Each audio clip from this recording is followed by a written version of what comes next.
Hey guys, and welcome to Gwent, the Witcher card game. My name is Jaggerous, and today I have my solo commentary for the finals of Gwent Open. That is the Freddybabes versus Talbot match, and this is the finals of the tournament. I streamed them on Twitch and did solo commentary, so in terms of the audio quality, it will be a little bit worse than my standard videos just because it's from a Twitch stream, but any feedback is appreciated. Let me know what you guys think in the comments below, and beyond that, enjoy! Freddy there in blue chair will go first for this first game, and then Talbot will go first for the second game, and then Freddy will go first for the third game. But actually it's been kind of interesting, players going first. It doesn't seem to have been too much, have had too much of an effect this tournament. We've seen a lot of people think that going first is a disadvantage, but you know, a lot of players going first have actually done alright. We've got the Northern Realms Mirror, and that is, I believe, Radovid versus, I want to say Henselt. I'm pretty sure that Talbot is running Henselt. And nice hands from both players. Both players haven't ended up with too many Temerians or too many commandos, blue striped commandos. That is definitely something that can happen, but it turns out in this situation has not happened. Actually, I lie. They're both Radovid. They're not, in fact, playing Henselt. So both playing Radovid. Good Radovid targets. Ronvid of Smallmarsh is a great Radovid target for Freddy. For Talbot, not that many good targets, to be honest, because most of the things that Talbot is that Freddy are playing, they have deploy effects rather than overtime effects. Although that Lambert, you can see in the hand of Freddybabes, RNG, bless RNG Lambert, bless RNG, to use his full title, is, you know, a really interesting card in this matchup because Temerians will just get shot. Like, he can get full value out of that Lambert by shooting Talbot's Temerian infantrymen when they get played. So, you know, Freddy knows that he's going to see value in that card. Alternatively, he can use it against the blue stripe scouts once they're played, but the thing is, ideally, you want to be damaging or hurting the blue stripe scouts before they get played. So that may not, in fact, be a good option. Alzo's Thunder coming up by Talbot. This is why I was talking about killing those blue stripe scouts. This is a very, very common strategy. We've seen this throughout the tournament. You don't want your opponent to have lots of blue stripe units on the board because they all buff each other. So instead, you're better off just taking one out because blue stripe scout boosts this unit and all other bronze loyal Temerian units with the same value by a point. So you see there, when he played the scout, it boosted the commandos, and the commandos, they get played when a unit with the same strength is played. They get pulled out of your deck. So that's what's going on there for Freddybabes. And he's just trying to thin his deck here. This is kind of standard round one strategies from both players. You can see the blue stripe units are coming out here, pulling one from the deck. Very similar kind of strategies there, and boosting up the units. But also Temerian infantrymen. These are other Temerian units which will be in both players' decks, and they're getting pulled out as well. Marching Orders pulls the smallest unit from your deck. Freddybabes then pulling a Reaver Scout, targeting that last blue stripe scout, and that's him played all three from his deck. And he's also thinned his deck there. He thinned out the blue stripe scout with the Reaver Scout, and then also the blue stripe commandos, and he's sitting on 33 points. And you can see this is the reason why people try and kill your units, because if he happened to have that last unit as well, that's another 6 points. He'd be sitting here on 39 points if Talbot hadn't Alzered out one of the units, or at least damaged it in some way. And that Alzo's Thunder, although, you know, you saw him only target a 4 strength unit, ultimately it would have been a 6 strength unit, so it wasn't too much, should we say, XP waste or damage waste going on there because of the damage that would be accumulated. Unfortunately for Talbot, though, he doesn't actually have a lot of good ways, really, to draw out more of these blue stripe scout. He's opting to play Natalis, and I think he's going to play Natalis into, I would imagine, Marching Orders, there it is, and pull out more scouts, because he needs to kind of keep tempo with Freddybabes. Freddybabes sitting there, you know, 33 to 32. They've played very similar strategies. Natalis also thinning the deck further, but I will say, you know, Freddy's played one extra scout, so Freddy kind of has thinned his deck more, and he's likely to draw better going into the next round, because Talbot doesn't really have a way of drawing out any more. Scouts. Now, Freddy, he's going to be wanting to lock Talbot's crewmen. Talbot, he has machines, he has Kidweni, he has Ronvid, he has crewmen, and really surprising, honestly, seeing... Actually, that's a lie. I say it's really surprising seeing the lock come out now, but those are crewmen. The blue stripe scouts themselves are crewmen, so opting to lock those because he's made a little crewman pocket rather than hold it. And you know, Tailbot's going to be happy to see this because of his Ronvid. He can now happily play Ronvid and know that Ronvid will not get locked. Although had Freddy locked Ronvid, Tailbot can just answer with his own Radovid. You know, he can just unlock it. Radovid locks, but he also unlocks. You know, he protect and he also attack. He is quite a versatile leader. And so Freddy, I think, probably in some ways better off taking that lock now. And then this puts Tailbot into kind of an awkward situation because Tailbot has to decide, does Tailbot want to unlock those units and set up a little pocket, in which case he doesn't get the damage value out of Radovid, or does he want to, you know, just leave them? And actually he's chosen to leave them and play the Dijkstra. And the thing with Dijkstra is that it will die and it will go to the graveyard, and then Handmaven's Blue Dream we see there on the far left in Tailbot's hand will allow him to replay that Dijkstra. And he's actually also managed to thin his Temerians, which is useful because he's now thinned all of the Blue Stripe Commandos and all of the Temerian Infantrymen out of his deck, which is, you know, really nice for him. But on the flip side, you know, he maybe wanted to save those for later. And there's Freddy, then RNG Bless Lamver, RNG, hitting those Blue Mountain Commandos and getting full value. Lambert, you hit one unit by 5 and all other copies of it by 4, up to, I believe, 5 units. So just getting out that value. And it's now 10 points ahead by Freddy, so sitting quite comfortably. I'm wondering, I think Tailbot will maybe look to kill Dijkstra here. He doesn't have any crewmen, but if he plays the Battering Ram, it does 2 damage. That'll kill Dijkstra, put it in the graveyard, and then he can potentially look to play Handmaven again this round. But, you know, this is a very hard-fought round 1, and we haven't seen any crewmen. His alternative is he can play Ronvid, but Ronvid then puts them on even. And I think, you know, I don't know if he wants to be on even points or whether he'd rather try and get ahead. With the Battering Ram, this does put him ahead. It means that he can kill the Dijkstra and then shoot an extra 3 points out. If you kill a unit, you then get to shoot again. Stennis coming out by Freddybabes. Stennis, the Menace, as I like to call him, into the Temerians, and he's now thinned those from his deck as well. So both players have successfully thinned out all of their Commandos and all of their Temerians. Interestingly, Tailbot, because he played Natalis, has actually thinned 1 extra card than Freddy, but they're both in pretty comfortable positions. Freddy still has Dijkstra, which actually Tailbot has played. So, you know, both players, like I said, thinned quite successfully. But Tailbot does have that Handmaven's Blue Dream. He can play Dijkstra again. And he's in kind of an awkward position here. He can pass and win lose 1 card down. So he can have 1 card advantage. But, you know, he also does want to play that Ronvid at some point. But the question is whether he'd rather have the 10 points now or the 10 points later. And interestingly, Tailbot has Margarita. And Margarita, she provides another lock and a reset. So he could have unlocked and reset one of his blue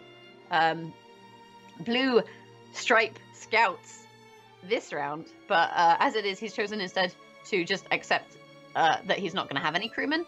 And played 2 Battering Rams without crewmen, which has kind of lowered his damage just a little bit. And now Freddy, 64 points to 55. He does have loads of 6 strength units, so that Ballista is looking mighty fine. And that's a lot of points. So Freddy has to kind of decide whether he wants to keep playing here or whether he'd rather stop. He has so many 6 strength units that, you know, he's going to see, Tailbot will see value out of Ballista regardless of... Tailbot will see value out of Ballista regardless of whether Freddy buffs his units or not with the Ale. So Freddy's decided, you know, I see this coming, so, you know, I'm just going to pass and get out of the round and then go into the future rounds and hopefully find more points. Freddy running this armor strategy, we'll see, with the Dunbanner Cavalry and, I believe, Trollolol. Trollolol being held by Tailbot, the Radovid being held by Tailbot means that Trollolol is likely to see himself get locked. Sheila, the silver card with the 7 strength, I believe it is, that if he plays a special card from his hand after her, he plays her, and if he can play a special card out of his hand, he plays it and draws another card. So Freddy can effectively trade out that Ale for a different card. But the Ale buffs units across rows, so 4 points per unit randomly on each row. Well, 4 points randomly to a unit on each row. So at the moment, he doesn't have units on the rows, so he has to kind of decide what it is he wants to do here. And I think we'll see either the Bannard or the Sheila come out. Bannard, probably a better choice simply because then next round he can Sheila and get more points. But then Bannard, you mulligan a card and then you draw a special card. So he can target draw an Ale with that. But he already has Ale, so in this situation, I think the Bannard shooter, he's not going to mulligan anything. He has a very, very strong hand, so he's likely to just play it and pass. And that is, in fact, what we see there coming out of Freddy. And I think Freddy's in a really nice spot. You know, he's thinned his deck down to 5 units. He has plenty of cards. I think he'll mulligan an Ale here. He has plenty of good cards. Or maybe he keeps the Ale. Maybe he keeps the Ale. Because he can't target draw the Ale with... well, he can't draw the Ale with Stennis. Stennis, if he resurrects that with Shani, it draws a unit. So he's got the Shani into Stennis. He's got Dijkstra. So he can more or less thin everything out of his deck. He just has to work out, you know, his ordering here in terms of what order he plays these cards. He has John Natalis. I'm not sure which. I think he has reinforcements. Potentially, yeah, he has reinforcements. So he can target draw whatever he wants here. And out comes the Trollolol. And we'll instantaneously, I believe, see probably the Margarita lock go down. Although, actually expecting Dunbanner Cavalry to be coming out, he may instead opt for the Radovid lock, simply because that then also negates the armor.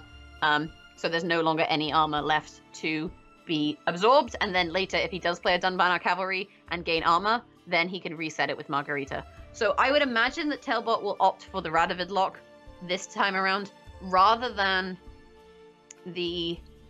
I think he will opt for the Radovid lock rather than the Margarita lock on Trollolol. But either way, I think that Trollolol is going to get locked.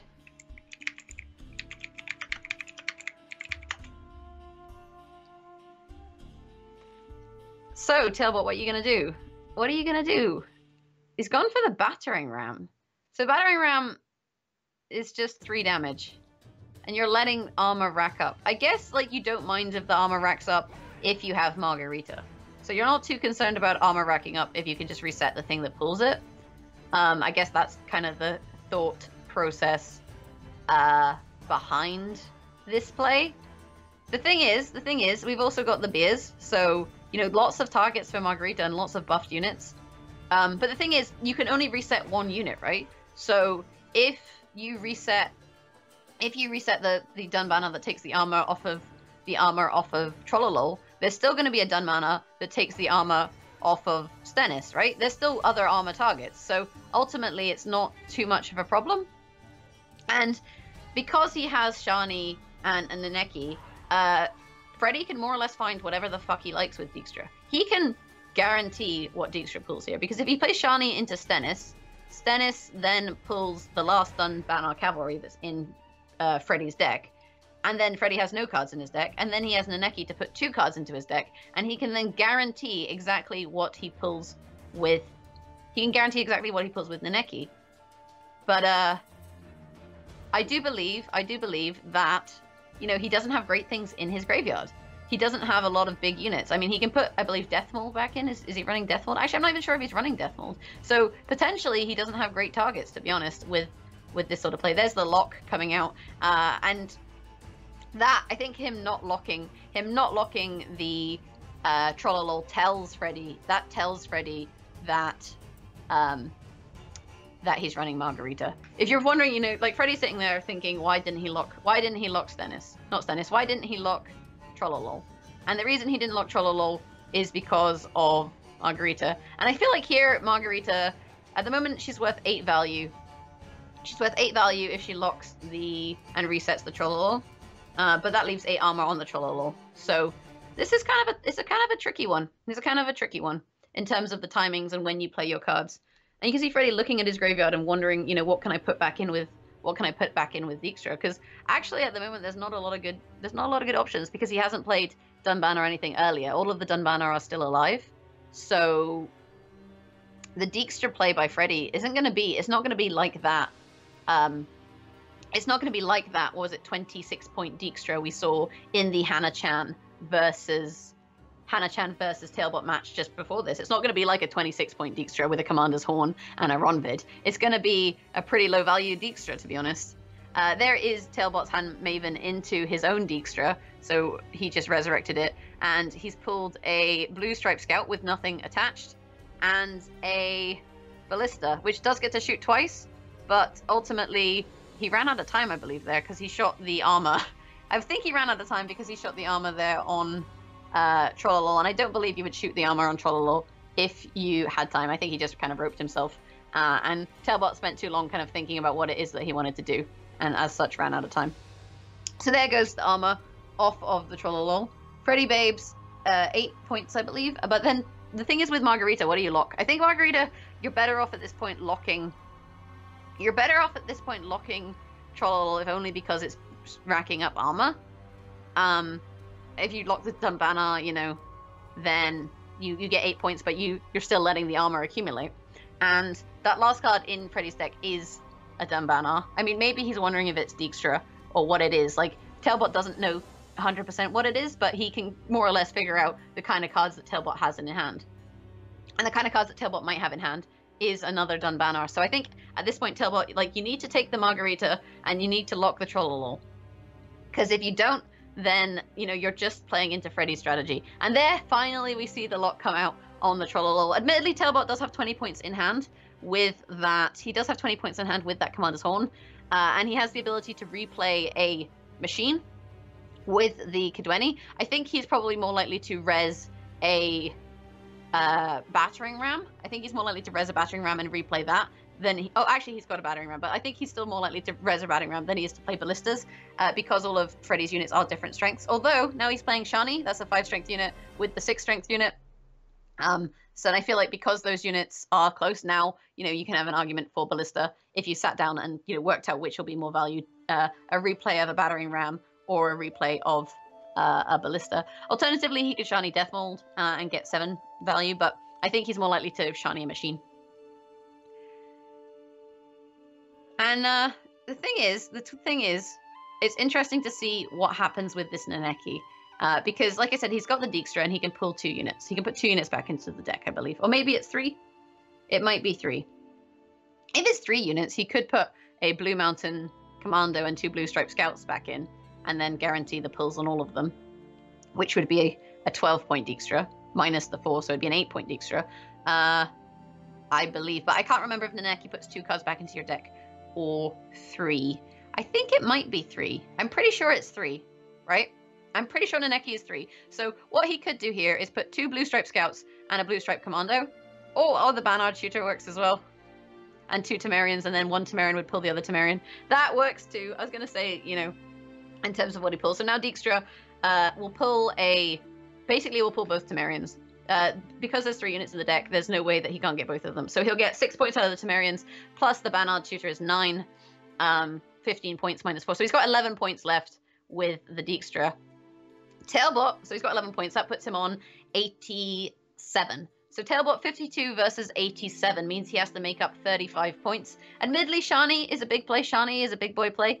You know, she can rack up a lot of points. But I'm not sure that Tailbot actually has very good targets. There it is, the battering ram that I thought he might resurrect. And strangely, he just played it on the back row. Why? Why would you play that on the back row? You have a little pocket. I don't understand that at all. He chose to play it on the back row instead of in the pocket. And I think that must be a misplay, because you have crewmen. And so you could have maximized your value out of that battering ram. And instead you chose not to. That is 100% a misplay on Tailbot. And he's got to be kicking himself for that, because he had crewmen, and instead of using crewmen, he sat it right down next to Margarita. And you see there, 9-point difference going on. I'm wondering, you know, if he'd killed a unit and then shot another unit. I don't think it would have made up the difference, but that 100% was a misplay on Tailbot's part. Although actually, I think it might have been enough, because he could have then replayed the battering ram. And with that setup, the battering ram would have gotten extra damage, right? So 100%, I think Tailbot messed up there. I'm not entirely certain on the numbers. It's the kind of thing you'd have to go back and watch. But I do think that Tailbot kind of messed up. And, you know, he's got to be feeling a bit stupid right now.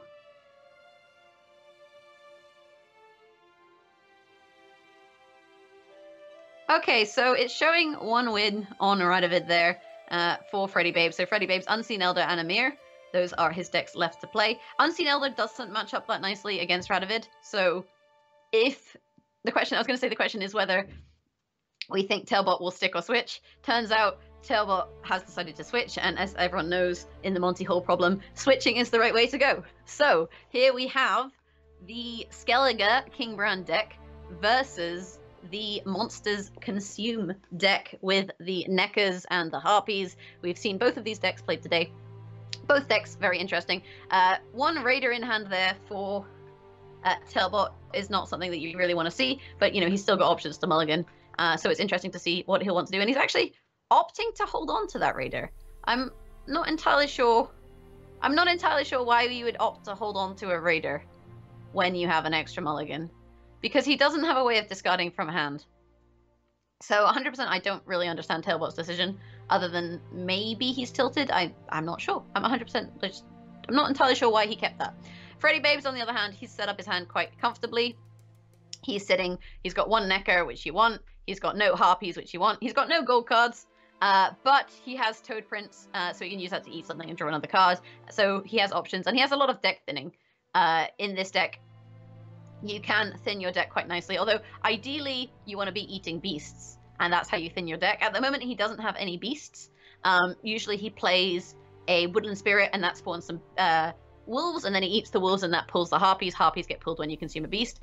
Tailbot, with the standard opener of the Morkvarg and the Ceres, discards. He actually is also running Orgiad, which is in his graveyard, and then into the Warmonger and more deck thinning. Still, like I said, not entirely understanding keeping the Raider, although, I mean, maybe he was concerned that if he mulliganed the Raider, he'd draw Olgierd or Morkvarg, so maybe the thing is, would I rather have a Raider, or would I rather potentially draw one of my discard targets? So maybe that's his thought process.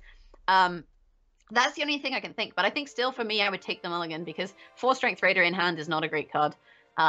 And maybe he feels he can mulligan it later, because typically you don't play all of your cards in first round, but on the flip side, you do that, you sacrifice the chance of a better hand than you would have. And this, you know, this is the finals. I mean, maybe you're choosing the safer play because this is the finals, but for me, I think that holding that Raider, I don't know if it was the right choice.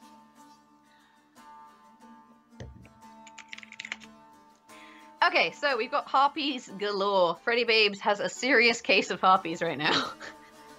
As we see the eggs all over the board. He's not really too concerned about Tailbot removing them, because Tailbot, if he wanted to remove them, would have to sacrifice a Harpooner or a Lugos if he had it, and it's just not good value. It's not good value, especially when, you know, you have so many other eggs anyway. Like, Freddy's going to be getting the eats. Freddy's going to be getting the top quality eats at the egg buffet, so Tailbot's not too bothered by that, and instead is choosing to continue to thin his deck and continue to discard those resurrect targets and tick that Ceres timer down. Freddy, on the other hand, he wants to set up his carryover, and interestingly here, he's opting for the power play with the Unseen Elder rather than the deck thinning. So rather than eating a bunch of beasts, although actually opting to eat the Solano Harpies, I was saying rather than eating beasts and pulling Harpies, he's chosen to eat an egg, but actually he's gone for one egg and 2 Harpies. Eating those beasts allows him to thin his deck and get those 3-strength Harpies out, on top of the Unseen Elder sitting pretty there at, I believe that is 20 points, so 20-point Unseen Elder. He's not too concerned, all things considered. He's managed to thin a couple more cards out of his deck, and this is making his strategy much more comfortable.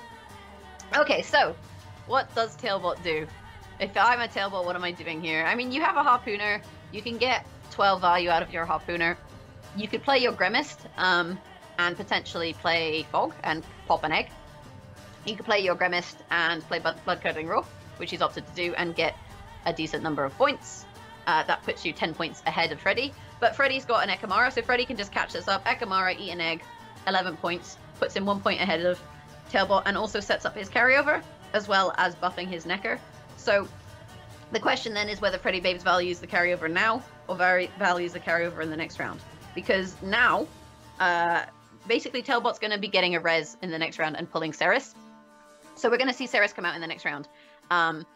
Freddy will most likely lock it. I would say he's going to play. And, you know, I think I'm certain that Freddy is going to lock the Ceres as soon as it comes out with the Cleaver. He's got the Cleaver in hand, so I think he's going to try and win this round, and then in the next round, he'll lock the Ceres, and he will play his Frightener, and probably also drain a bunch of Tailbot's cards. He'll drain Tailbot's cards, and then he'll play his Necker and win with carryover. We've seen him do it before. This deck is very consistent. This deck is very powerful. So I think for now, Freddybabes, what his goal is to just set up, you know, even carryover. We might see the Doric Array come out by Freddybabes as the next play and pull the Ekamara, then eat another egg. That puts him very comfortably ahead of Tailbot, secures this round for Freddy. And also, you know, if he does it like that, he's winning on even, which is really nice. And then gives him that option with the Frightener. Admittedly, Tailbot has the Oodlerick, so he can answer the Frightener with his own spy. But I guess we'll wait and see exactly what happens. But I think the Doragure into the Ekamara, that is a 12-point play, so that puts Freddy ahead once again. It then also gives him more carryover with the Ekamaras, and all in all, you know, leads to a happy Freddy. And he's actually opted to eat. Oh, he's actually opted to eat the. He's actually opted to eat the harpy and pull another harpy. So rather than going for the egg, because that egg also gives him carryover onto the next round. Really smart play there by Freddy, opting to eat that harpy, pull the last harpy, and that means that, you know, he's in a really happy place in terms of his draw, because he's thinned the cards that he needs to thin, other than Foglet. So all in all, he's feeling quite confident with his draws at this point. And Tailbot's in a tough spot, because Tailbot has a handful of Resurrects, Oodlerick, and the Raider that he decided he didn't want to mulligan. And if he plays the Resurrects now, it means that I think it triggers his... yeah, it definitely does. It triggers his Ceres, which means he's committing Ceres this round. And as soon as he commits that Ceres with this Resurrect, what that's going to do is that is going to just give Freddy his target for the Cleaver. And 100%, I think we'll see the Cleaver come down here. Freddy, I don't think Freddy minds losing this round. Oh, sorry, winning this round one card down. Not at all. So I think what we'll see here is the Cleaver. He's 42 to 64, though. He's 22 points behind. So can he make up 22 points with a card and Cleaver? I'm not sure.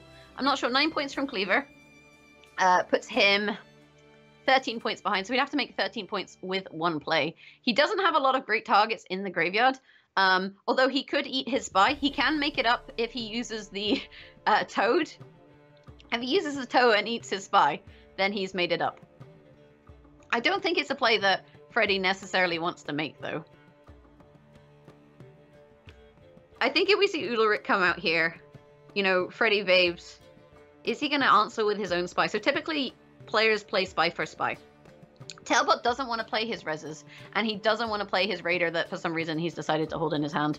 And he's in an awkward spot here because, I mean, we don't see exactly what's in his hand, but he keeps one and he discards one.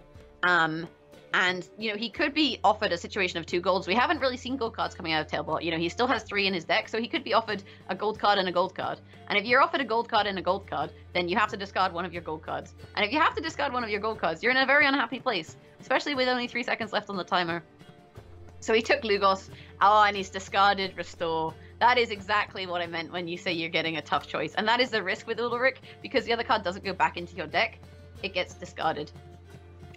And here, interesting to see, you know, what Freddybabes will choose to eat with that Toad Prince play. If he eats the Frightener goes into his graveyard. He doesn't have Resurrect, so there's no way that he can really get it back.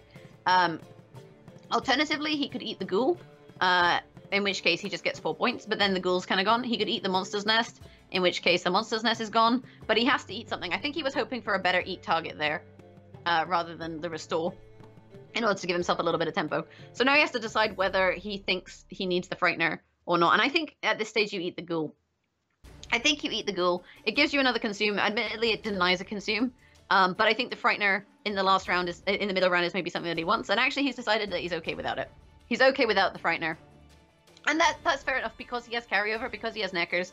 You can eat the Frightener, and even, you know, going 1 card down, you're okay because you have those 2 Ekamaras of carryover. You've locked the Ceres. So actually, you know, you're more or less happy to take the Frightener, and you can always regain the card advantage just by passing on the final round. Sorry, on the next round. Alternatively, if you choose not to pass, you can then just set up your carryover and set up your Neckers, and you know that Tailbot's not running locks. So you're more or less quite happy in this situation. The only card that's really a bit of a pain here is Renew. Because with Renew, you need a gold card in your graveyard, and Freddy does not have any gold cards in his graveyard. But that's not always a problem with Consume, because with Consume, you can just eat the gold card in your graveyard. You can eat a gold card and put it in your graveyard. And actually, putting the Frightener in his graveyard is pretty nice, now that I think about it, because if he puts the 12 strength Frightener in his graveyard, because it doesn't get discarded, although it's doomed, it doesn't disappear, but it gives him a fantastic target for the Ghoul, because now the Ghoul can eat the 12 strength Frightener, and then the Ghoul becomes a 16-point play. And, you know, actually at this stage, with the 12 points of carryover, plus the Harpy's 14 points of carryover, against 7, I'm wondering if Freddy will choose to play into this round. I think he's likely to. I think he's likely to play Kayran this round because it puts it into the graveyard, and putting the Kayran into the graveyard means that his Renew won't necessarily be dead. Mulliganing the Harpy into Imperial Manticore. Imperial Manticore, I think he'll also play this round. Although he doesn't need to, he could just save it for 13 points. Because if he saves it for 13 points, you know, he's still got options. But actually, because he has Monster's Nest also you can get a ghoul from Monster's Nest. So if he has 2 ghouls, if he has Imperial Manticore and Frightener in his graveyard, he has so many points in hand on top of the Neckers. So, you know, Freddy is in a really happy position for round 3 here. He can play out his Necker and get that for carryover. He can then ghoul the Manticore and ghoul the Frightener, and that is I believe a 17-point play and a 16-point play. And he can also replay the Kayran, which he plays this round, in the next round because of the Renew. So I expect to see Freddy play Kayran and then pass. And Tailbot, I'm not entirely sure what you do here as Tailbot. You have Coral. Maybe you just Coral the Manticore. If you Coral the Manticore, then Freddy can't get the double ghoul. So you can Coral the Manticore, and that is a pretty viable play. He's discarded that Raider, so now he can. He's mulliganed the Raider, so now he can discard it with the Warmonger. And he's only 7 points behind. We'll see the 4 come out, and that'll probably eat Olgierd, the 5. Maximizes Freddy points, get another buff on his Necker. And I expect to see, actually, I stand corrected. I expect to see Freddy play his Necker and then pass. I said that I expected him to play Kayran and pass. I think he'll play Necker and pass. But actually, I don't know if you do play Necker and pass, because Coral is sitting there in hand for Tailbot, and Coral is a really good counter to Neckers. So this is a difficult one for Tailbot, because Tailbot wants to Coral the Neckers. But if he leaves the Manticore, then the Ghoul will eat the Manticore. So all in all, it's actually pretty tough. It's a pretty tough decision, right? Because Coral's a big tempo play as well. 36 to 15. He's currently 21 points down. And ideally, you want to make up that 21 points with 2 cards. Does he have 2 cards that make up 20 points? He can play Muzzle for 12. And he can probably play a Resurrect, and that would be enough points. But it's still tough. If he plays this Harpooner, you know, you get 2 points there onto the Manticore. There's the Necker, and I think we'll see the Coral come straight out here. I think you have to Coral the Necker.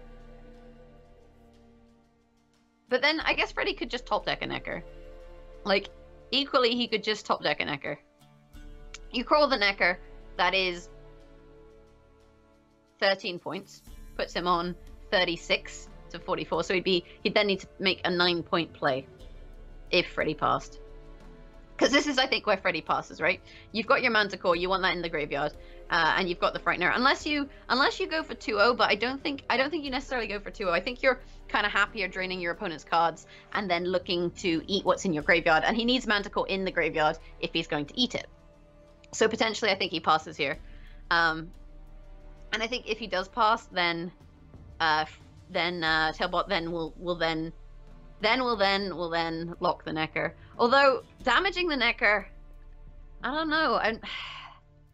That suggests to me that he's gonna Coral the Manticore, right? That's the suggestion, is he's gonna Coral the Manticore, unless he's trying to make Freddy think that he doesn't have Coral. I don't know. I think Tailbot's a little bit tilted. I feel like I don't fully understand. Actually, no, I do understand his thought process. He's gonna muzzle the Necker, right? He's gonna muzzle the Necker and get 10 points, and then that way he still has Coral for the next round should Freddy play a huge unit. Tailbot's actually, I stand corrected. I think Tailbot knows exactly what he's doing, right? That is a muzzle Necker for sure. That is a muzzled Necker for sure. And I mean, unfortunately, you know, Freddybabes, he was playing his Ekamaras into the back row on the last round, so that's why they carried over, and maybe he should have played them into the front row. So there you go, there's the muzzle. And now that Coral's looking pretty valuable, right? I mean, Freddybabes, don't get me wrong, he still has a lot of points. He still has those 2 consume effects. And Tailbot, he can resurrect Gremist, which is okay, but not great. I think you mulligan the Harpy and try and find a Necker. You don't have any Harpies left in any units left in your deck. So I think you mulligan the Harpy. I mean, what's he? The question is, what is he afraid of drawing? I think he has a couple Slizzards, and he's actually chosen to stick with it. So there's definitely something in his deck he's afraid of. But keeping 7 points like that is kind of risky. I mean, he does get last play, so he has that. You know, he has guaranteed last play. But there will still be a target for Coral because he's playing 2 ghouls. So there will still be a target for Coral. There's the Resurrect into Woodland. I believe he'll, not Woodland Spirit, Gremist, and then I think he'll Blood Curdling Roar the Morkvarg. So that gives him plenty of points. I guess Freddy just plays Harpy here. I think you just play the Harpy, and then you play K-Ren. You're gonna kind of want to stall this one out.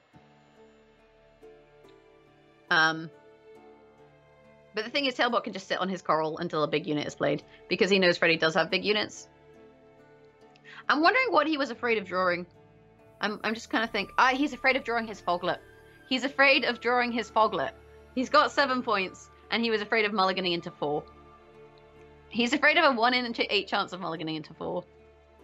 Oh man, like that is, I guess you're like min-maxing here, right? You're like maximizing the minimum amount of points that you could get. I believe that's what min-maxing is. So that's what he's done. He's been afraid. But then, you know, equally you could have drawn a Necker or Woodland Spirit, and that, you know, that would have been pretty good for you. So it's kind of a tough one. It's kind of a tough one. And then he has to decide how long he waits here. I think you play Kayran. I think you can, although actually Kayran, you know, the biggest target is a 3. And you know if he has Coral, he's going to Coral your unit anyway. I don't think you go Monster's Nest. I think you play Ghoul before you play Monster's Nest, and I think you eat your own unit, right? You eat the big unit and hope that he doesn't have Coral.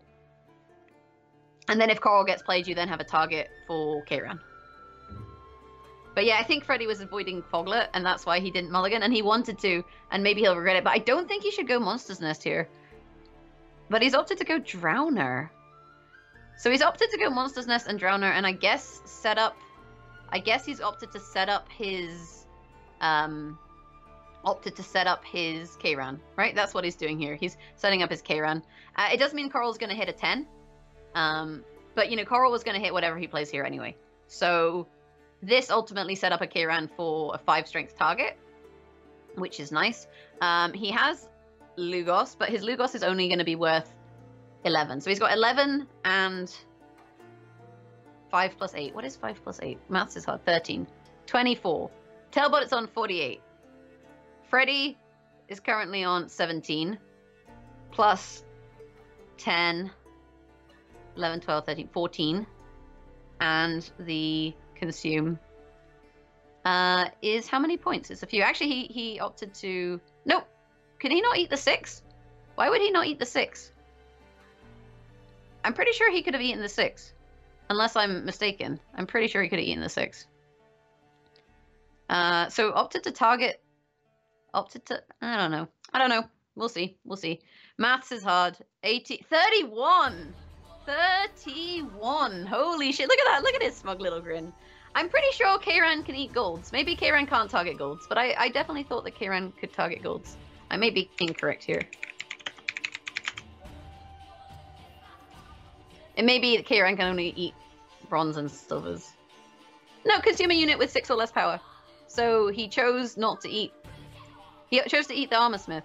I guess the concern with the Armor Smith is you're worrying, do they have Heimei Battle Maiden, right? If you eat the Armor Smith, you're denying the Heimei Battle Maiden. Sometimes you just have to think about it a little bit. So I think he was wondering if the last card is Heimei Battle Maiden, then he's better off giving up 2 points. He's better off giving up 2 points and consuming the 5 instead of the 6, right? So that's the thought process there, is, again, min-maxing. Instead of taking the maximum amount of points that you can, I think Freddy is looking to avoid worst case scenarios, you know, the what if scenarios. And so that actually worked out really well for him. And it's kind of interesting to see the strategy. Like, you know, some players in tournaments, they will definitely go for the most number of points, but Freddy is like, what is the worst case scenario, and playing around that. And you got to commend him for that, because it is working out, although that game down to the wire, 31-30.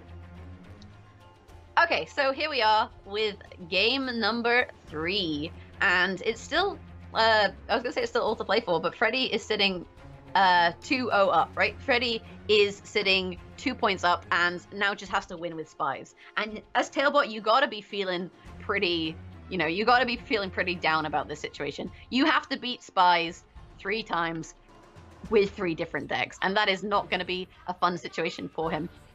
Saying that, Freddy has absolutely no gold cards, but Freddy has emissaries. Freddy can quite happily thin his deck quite successfully, and as such is likely to find his gold cards in round 2 and 3.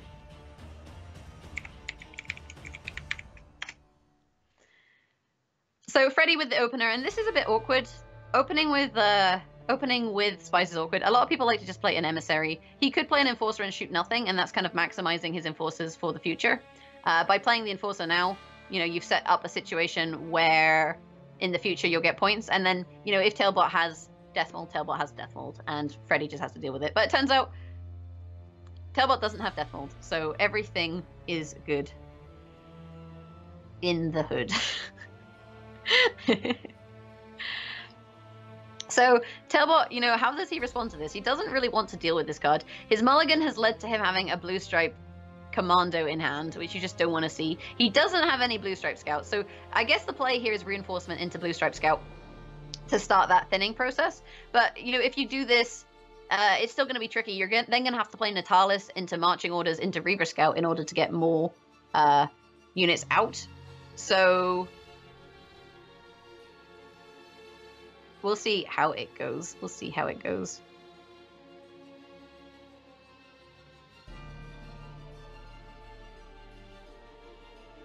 And there you see a second enforcer coming out by Freddybabes, and that is tough for Tailbot. 2 enforcers on the board. They're just going to be shooting you to pieces, but actually because he has Radovid, that is the Radovid target that he wants. He's just going to take those out of the way, and Freddy, he's likely to see 2 units locked. It was going to be an Imperial Brigade or an Imperial Enforcer, or 2 Imperial Brigades or 2 Imperial Enforcers. That's just kind of what happens when you play against Radovid, so you kind of have to deal with it.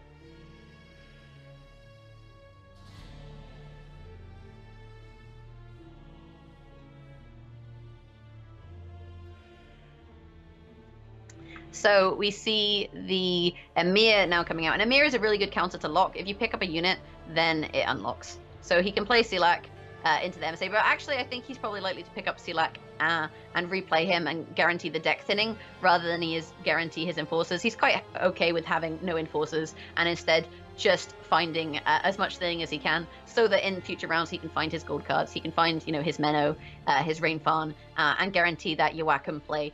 Tailbot, you see hovering Natalis there, and the Natalis, it would be, I believe, into... Well, it can't actually be into a Reaver Scout anymore, so that can't really be a play, because Freddy managed to remove the... Freddy managed to remove the scout that was played, the blue stripe scout, so no longer has a target for Reaver Hunter. So Tailbot's in a really tough situation here. Like, he doesn't have a lot of options for thinning. He could maybe go for a YOLO Dijkstra, but if you go for a YOLO Dijkstra, then effectively what you're doing is... risking pulling commandos. Admittedly, there's only one left, but like at a final stage, I don't think you can take that risk. So instead, opting to play that battering ram and just take out the small units instead. Freddy, with his positioning of the emissary, he's separated Radovid from the battering ram, and this works really nicely with the K20 Siege Master in hand of Tailbot, the 5 strength unit, because if you play that, you replay a battering ram, you can replay a machine, for example, and he's basically separated the crewman from the machine to deny some of the potential power out of that unit.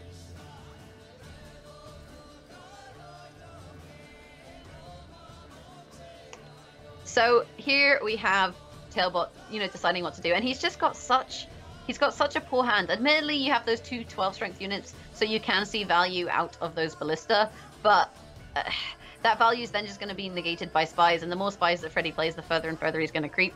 And Tailbot opting to basically YOLO Dijkstra and hope to draw cards that are good. He's drawn a Temerian. That at least thins the deck of the last blue stripe and the last Temerian. But then there's the blue stripe scout. So he's got the last blue stripe commando, and there's the blue stripe scout. And that blue stripe scout has actually just buffed all of his 5 strength units. So that's probably, more or less the perfect Dijkstra for Tailbot. He managed to thin his Temerians, and he found the blue stripe scout, which now gives him a target. Should he choose to play John Natalis, he can then play John Natalis into marching orders out a Reaver Scout, pull out another Blue Stripe Scout, buff all of his 5s, and get a hell of a lot of value in a single play. And so now we're in a situation where before it looked pretty bad for Tailbot, but he's gone for that YOLO Dijkstra, and it turns out, you know, it's worked out pretty well for him. And it's not really a YOLO Dijkstra because he's got Handmaiden's Blue Dream, so Dijkstra may in fact live twice. So we see the spy tag coming out, the infiltrator onto that battering ram, and giving Freddy the edge. He's 47 to 46, 1 card down. And Tailbot, I think, you know, we might see that thinning coming out with the John Natalis. John Natalis into the Reaver Scout, pull that last Blue Stripe Scout. Because now Blue Stripe Scouts are only really useful when you have all of these units on the board together. You know, a Blue Stripe Scout isn't going to be useful for him in future rounds. It's going to be useful for him now. And if he can get enough tempo ahead of his opponent, he's going to be in a really strong position, because then Freddy's going to have to decide whether he's willing to take the 2-card deficit. And with no cards in hand, no gold cards in hand, it's a little bit awkward for him. So actually opting for Commander's Horn, interestingly enough, rather than the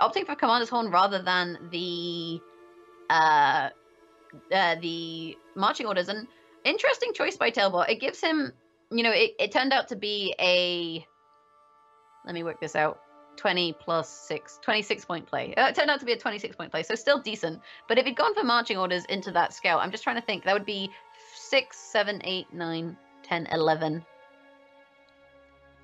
12. Although actually, would marching orders have buffed it, so then it wouldn't have worked out that way? I'm not entirely sure. The marching orders may... Actually, no, the marching orders would have buffed the Reaver Scout. So 3 points from the Reaver Scout. 1, 2, 3, 4, 5 from the buff.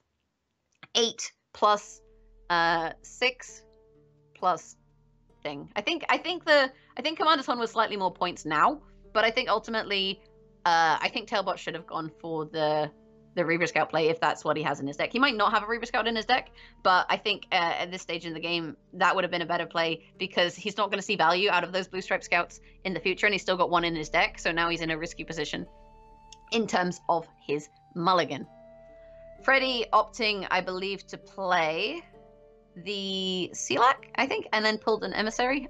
Yeah, and he got his last Impera, and all those Impera are sitting on the same number of points. He is down 69 to 74, but this just shows that he's okay winning this round at a 2-card deficit. He does have, you know, Van Hamar and the Thunderbolt Potion in hand, so that is decent play. That's 15 points. But out come the Ballista, and, you know, 15 points when you're 20 down, you know, it's not quite enough to catch up, but it's enough to close the gap.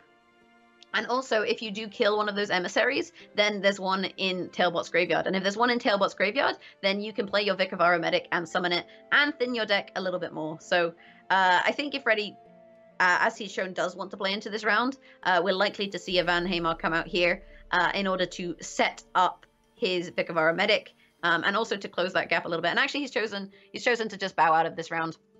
Because he has the 3 13 strength units, I think he realizes the threat that Ballista pose, and so has decided that instead of playing into this round, he's just going to bow out. He's thinned his deck fairly consistently with the emissaries, and he can always play that Vic of Aromatic this round. And here are some of the cards that you maybe want to see, but the thing is, Infernal is a card you want to see round 1. Infernal is a card you want to see round 1, not round 2. Because round 2, all you do is you put the Lesser Guardians. I call it Infernal Guardian. The Guardian is not a card you want to see round 2 because you get less value out of it. Round 1, you play it, it dies, it puts 2 Lesser Guardians on the top of your opponent's deck. It messes up your opponent's draw. Round 2, not so useful. Not so useful. But, you know, still gives him options to force Tailbot into a situation where his mulligan is bad. So I think we'll see that get played out here. And we did, into the pass. And now it means that Tailbot is guaranteed to draw a Lesser Guardian. So that's put 2 Lesser Guardians on the top of Tailbot's deck. Joachim there draw 4... oh, you hate to see that mulligan. Joachim draw 4 Freddy.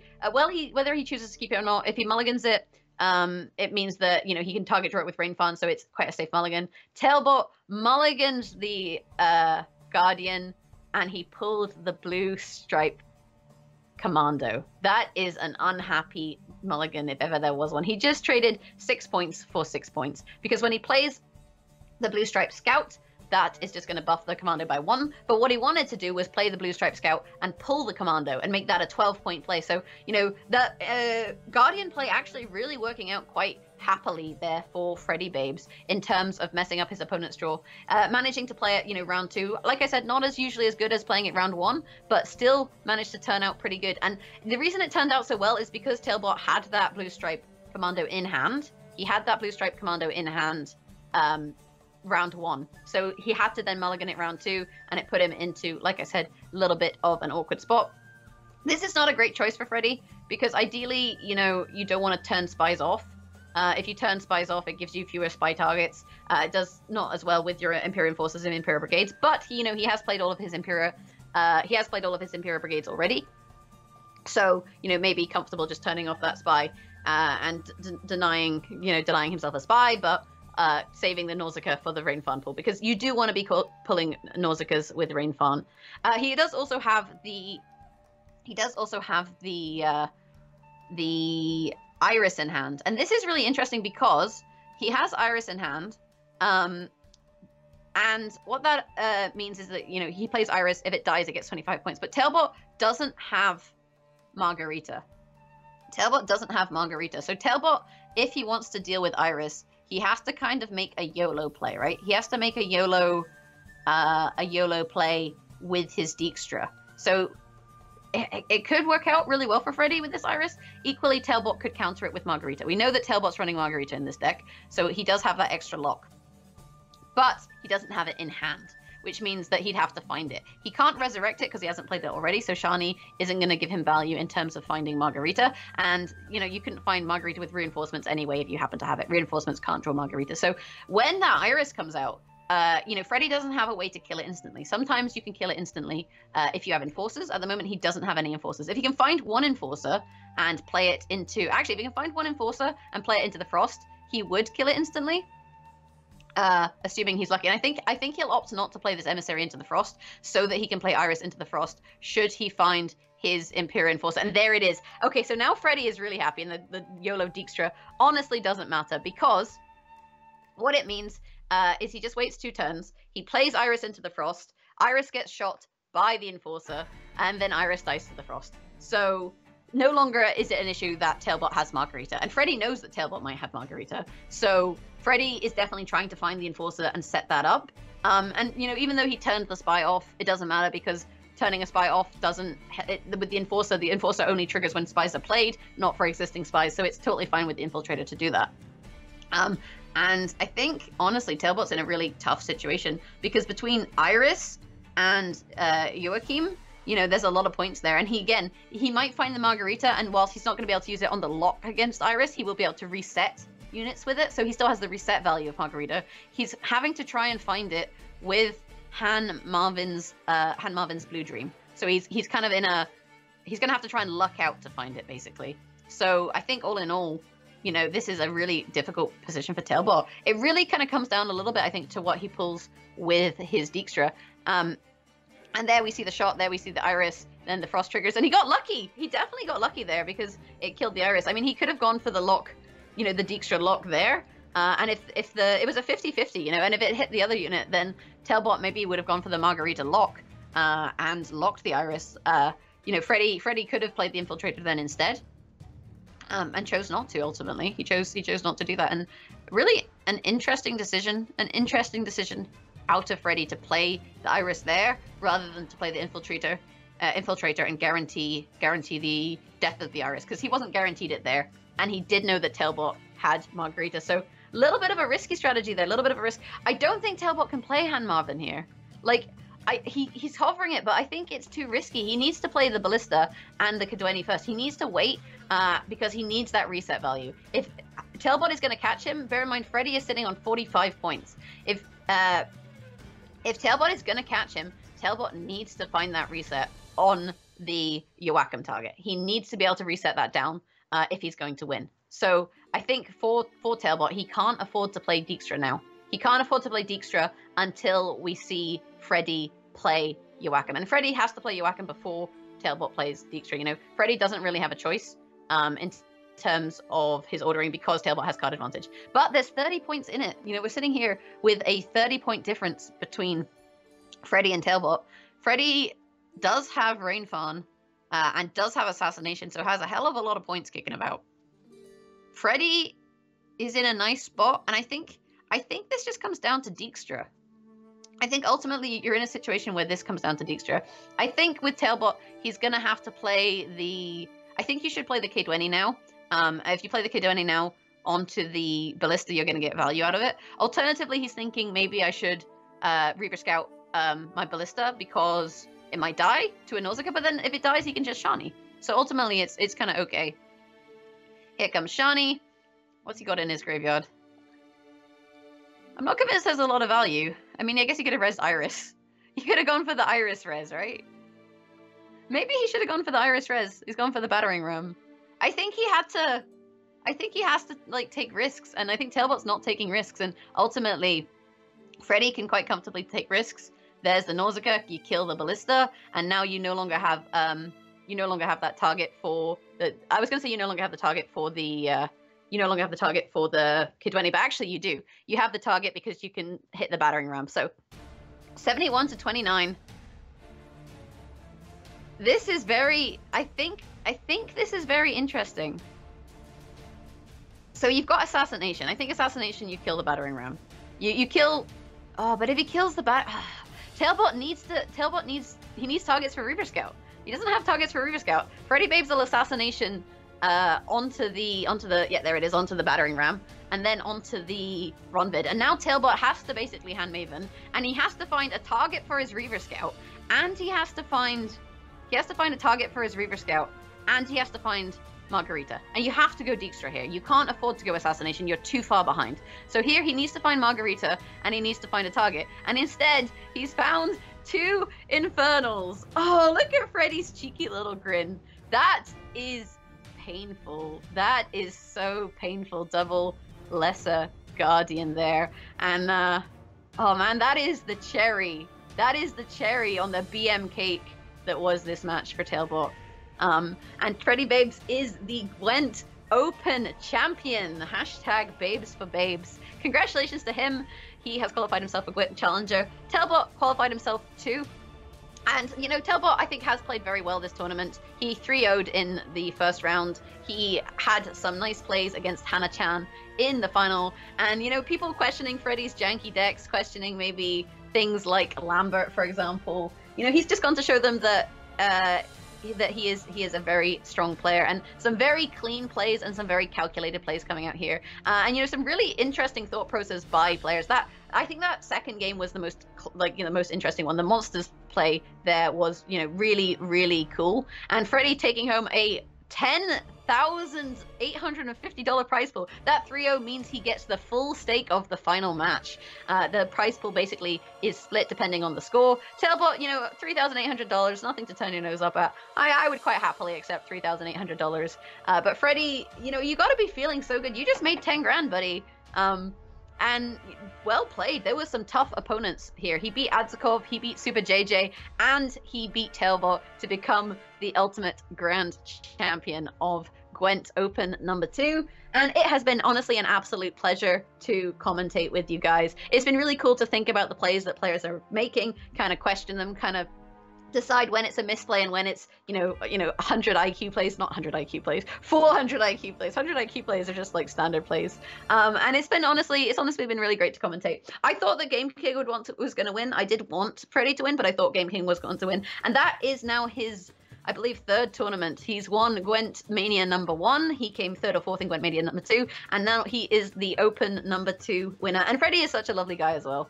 So, you know, congratulations to him. Shout outs to you guys in the chat. Thank you so much for hanging out with me. I do hope you enjoyed the Gwent Open Chill Lounge. You know, a completely kind of different maybe style of commentary from what you got on the main stage. But, you know, I hope you enjoyed it. And if you did, obviously, let CDPR know if you see them tweet about tournaments and stuff. You know, CDPR aren't going to know that I'm maybe the sort of caster you're interested in unless you tell them.